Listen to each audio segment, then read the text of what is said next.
The annual Global Tech Conference is one of the most innovative tech gatherings in the tech industry, and it attracts the brightest minds in artificial intelligence, cybersecurity, and blockchain, to mention a few. It is a place described by people as the beginning of wonderful innovations in the tech industry. In this place, whispers in the hallways about anyone, company, or skill could change the fate of many people overnight. This year's event was no exception, with some of the most influential tech personalities who have made a significant impact in the industry present. This year, Mark Zuckerberg was given the honor of delivering a speech as one of the honorary speakers of the event. He was expected to deliver well and boost morale because he was among the most influential tech personalities. Mark Zuckerberg, popularly known as Mark, could hear the crowd murmur as he prepared to walk on stage and give his speech. He was used to having an audience with mixed feelings toward him and his company. Not everyone liked that artificial intelligence was constantly integrated into the metaverse. It made people worry and think about how secure and private their data would be. This time around, the atmosphere did not look that way. It was as if the eyes that followed him were monitoring and being cautious of him, as if something else was in play. What could it be? He thought, but nothing came to mind. "Mr. Mark, can I please have a word with you?" one of the masters of ceremony said while walking toward Mark. He turned to see a tall, slender lady in a wonderful dinner gown approach him. "She looks wonderful," Mark quickly thought before asking, "I hope there is no problem." Two tall men approached Mark too with different badges pinned to their suits. The broad-shouldered and muscular man had a security badge pinned to his black suit. The other man, shorter and with less body physique than the first, stood beside the lady, and his badge read Conference Organizer. This made Mark uncomfortable and kept him thinking, but he maintained his composure and moved closer to the lady who had approached him and asked to speak with him. His security detail felt he might be in some sort of danger too, so they closed the gap between them and him. "There has been a situation, a very uncomfortable one at that," Amanda Waller, the lady who asked to speak with Mark, said. Her voice could barely contain the tension from what she was about to tell him because she wasn't sure of how he would react. "The executive board has asked me to inform you that your invitation has been revoked, and I have been asked to collect the access card in your possession. Your security detail would have to turn theirs in too as we escort you out of the premises," Amanda said, feeling uneasy and tensed. Mark wasn't sure he heard her well. Could all this be a joke or something? Mark could feel anger brewing inside him. "Revoked? Why?" Mark asked as he tried to keep his emotions aside and talk about the situation. "Yes, I'm afraid so, as that was the instruction I was given, and so we'll have to ask you to please leave," Amanda, still tense, said in return. The noise in the areas surrounding them suddenly went down. Everywhere and everyone went quiet. To Mark, this felt like the whole world had gone quiet. He felt as though he could hear his heart thumping in his chest. His world had gone silent around him. He was shocked because he was scheduled to go up on stage in about 30 minutes. None of what was happening made any sense. Still maintaining his composure and trying to keep a straight face that wouldn't give up the fact that he was shaken, Mark asked, "Is this about the data privacy panel?" That was the only thing that crossed his mind after a series of thoughts because he was sure they would come after him. "No, sir, it is not about that." Felix, the conference organizer, who came with the security, replied immediately to cut Mark off before he could say anything else. "We are not privy to share or have such conversations here with you, so, if you could please, come with us," the security said. Mark agreed to go with them while he kept thinking to himself. Something wasn't right. Mark's expression was unreadable, and he had mixed feelings. He felt like his stomach was twisting. He raised his head so he could walk out with full confidence. He could see dozens of eyes watching him as he moved. Some already had their phones out and were recording while following them from behind. Some had already judged him and were already showing scorn toward him. This incident was the talk of the town because he was about to become the biggest headline, not just for the event, but for the day, maybe the week or month. One could never tell these days, with news outlets everywhere looking for ways to stay on top. He would appreciate being spoken about for that long, but not for this reason. Mark couldn't help but wonder what the reason behind this was. Mark signaled to one of his security details, and when he came close, Mark asked him to meet the driver so they could warm the car engine and wait for him so he could meet the event organizers and find out why he was asked to leave the conference. Mark was led to one of the rooms at the tail end of the conference venue. On entering the room, the lights were dim, so he couldn't clearly see who was in it. He could make out a figure sitting and two standing behind him. His security details moved closer to him in case they needed to make a run for it. The door closed behind them, and the light in the room came on fully. Mark could now clearly see who was in the room. It was Chris. But why was he brought to a room where Chris was seated and waiting for him? Mark was in shock and needed to know what was happening. He was beginning to show how uncomfortable he was. "Please have your seat," Chris said while pointing to the seat in front of Mark. Everyone went silent as Mark sat down and was still in thought. "Chris, what is going on?" Mark asked. He needed an answer. He could feel the room getting hot even with the air conditioner blasting at full force. Chris Hughes was one of the co-founders of Facebook. He was Mark's roommate, and they were like brothers, which was one of the major reasons why he helped shape Facebook's early communications. He also handled the user engagement aspect of Facebook, but left years later after he accused Mark of not being truthful to the whole world about who Facebook really belonged to. Chris later switched careers to digital marketing and worked for Obama, amassing enough wealth for himself. He bought his first company, the New Republic, but sold it later due to internal conflicts. He managed to grow enough influence, and after a while, he filed a lawsuit against Mark, claiming Facebook belonged to him. The lawsuit went on for a long time, dragged on for months, but there was no result to show for it. Chris became a vocal critic of Facebook. Since the lawsuits were not going anywhere, he called for it to be broken up because of its monopolistic power, or so he claimed. In one of the court sessions, Chris got upset and barked at Mark, saying he would humiliate him. He was later taken from the courtroom because of his unprofessional behavior, as the judge put it. After spending lots of money going after Facebook, Chris decided to accept his defeat and gave up, even though he could never forget and forgive Mark. Truth be told, Mark was not wrong because the idea came from Chris, but there was a mutual agreement that Mark was going to be the major founder of Facebook. When Chris saw the potential in Facebook, he tried to own it for himself and leave out Mark and the others who were co-founders. This sparked disapproval from each of the co-founders, and they approved Mark to lead them, which was why Chris left. Chris could never bring himself to understand why they did that to him, but in the real sense, he was the selfish one.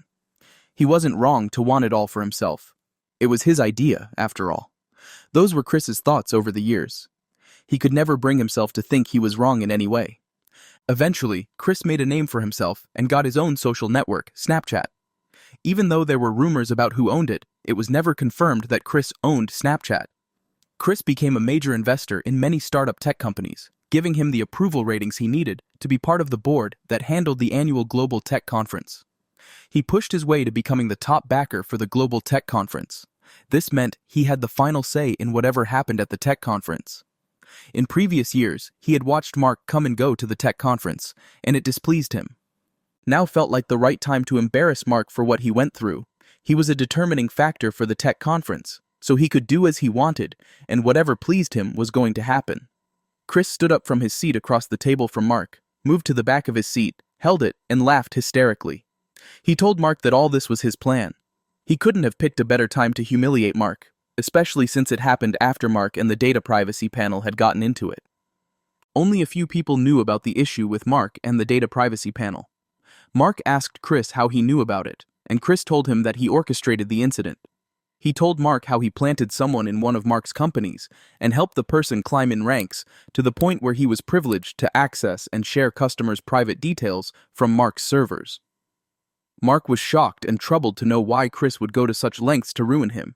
He always thought that Chris, being the oldest among all of them who were friends, would let things go, as the rest of them did what they felt was best for the company. Mark now understood why none of them could reach out to Chris. Chris, seeing Mark's bewilderment, could not help but laugh hysterically. He reminded Mark that he had told Mark he was going to make him regret crossing him. This time, it wasn't just Mark. Chris made moves against Eduardo, Dustin, and Andrew. He ensured that Eduardo had nothing left to his name by planting substances in strategic places in Eduardo's establishments. This put Eduardo on the DEA radar, and that eventually made him lose all he had. He could only manage to escape prison and did community service. Dustin's company, Asana, hit many walls as he tried to be a philanthropist with no backing. They had started well, but along the way, all these happened. He couldn't keep the company from going bankrupt and ended up selling it for far less than it was worth. Chris used one of his companies to buy it and return it to its original market value.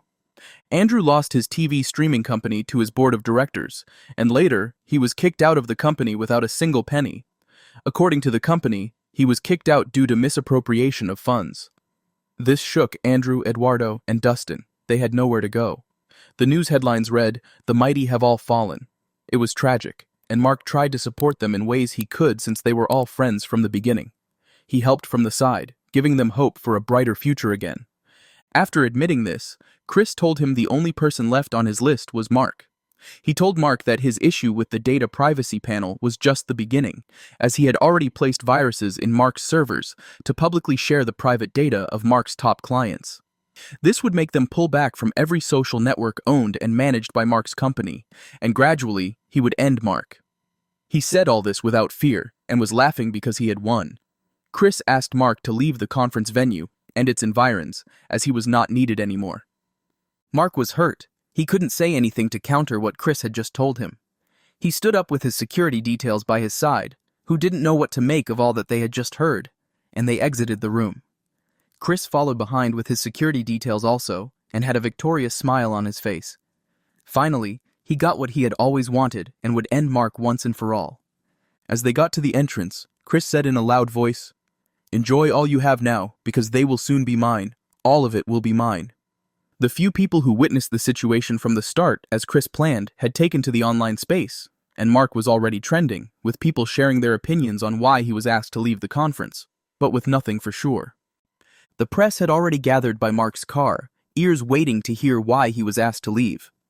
Chris took the opportunity to gather the press around him and appreciated them for gathering before telling them that he specifically asked Mark to leave the conference because Mark couldn't be trusted. He told the press about Mark's issue with the Data Privacy Board and discredited him before advertising his own space. The press turned to face Mark and asked him to confirm if that was true. Mark began laughing hysterically. Everyone wondered what was going on with Mark. Some even thought he had lost it and was losing his mind. Mark's reaction left everyone wondering what was going on with him. He finally stopped laughing and walked up to Chris. "You are a despicable person," Mark said before asking Miles to come forward. Miles was a private investigator Mark hired to investigate why what happened to his friends happened. He did this without telling anyone. Mark explained to the press how his friends had fallen from grace. As the press put it, he told them that if it was just one of them, it wouldn't have been a problem, but it happened to the rest of them, and all happened in under a year. He didn't think it happened out of coincidence, so he hired Miles to investigate the matter. What made him so sure was that he had never had an issue with the Data Privacy Board, but all of a sudden, trouble was brewing with them. He knew something was up, and he knew he had to get to the root of it. He even added that Miles had instructed him to carry a camera and a tracker with him, in case there was ever a day it would be needed. Mark told the press that after much investigation, Miles discovered that Chris was the cause, but they had nothing to show as evidence of Chris's involvement. Miles still kept digging, and that was how they knew Chris was going to be at the conference. They just needed to find a way to talk to him and find out if it was all true, and Chris brought himself to the limelight by exposing himself without being asked. Chris laughed and barked at Mark, saying he was a liar and wanted to sway the media. He also added that even if it was true, there was no camera so small that would have enough storage space to cover the whole of their conversation, which was not in line with what Mark said. Miles moved forward to Mark, and Chris could recognize him. Miles was part of his own security details. It all started making Chris uncomfortable, so he tried dispersing the media around them, telling them it was time they moved inside to continue with the conference, but Mark refused, asking that they wait. Mark signaled to his head of security and was told that the upload happened without hiccups. "You should all get notifications right about now. The videos you would be seeing were not in any way doctored, as Chris might claim soon enough. These videos were uploaded live while everything was happening, but because of how large it was, we couldn't upload it in time," Mark said as he moved to his car. As he was about to enter his car, he heard someone call out his name. He turned to see Eduardo and the others. "What are you all doing here? I didn't want any of you to see these in person. I wanted you to hear them on the news," Mark said. They hugged Mark with tears of joy, and the media was left standing there. Chris knew his world had come to an end. Sirens blaring in the distance, he tried to run, but the angry crowd stopped him. He was arrested and taken away, and the rest of the backers of the conference met with Mark before he left the venue and pleaded with him to still come back in and give his speech. Mark refused, but his friends wouldn't allow it. Elon Musk, who was already at the venue and saw the ending of it all, walked up to Mark and told him it would be a bad idea to let the youngsters inside the venue, who looked up to him, waiting. Mark agreed to give his speech and went back into the venue. Immediately, he was introduced to the audience, There was a standing ovation to welcome him on stage to give his speech. One of his security details gave him the speech he had originally prepared.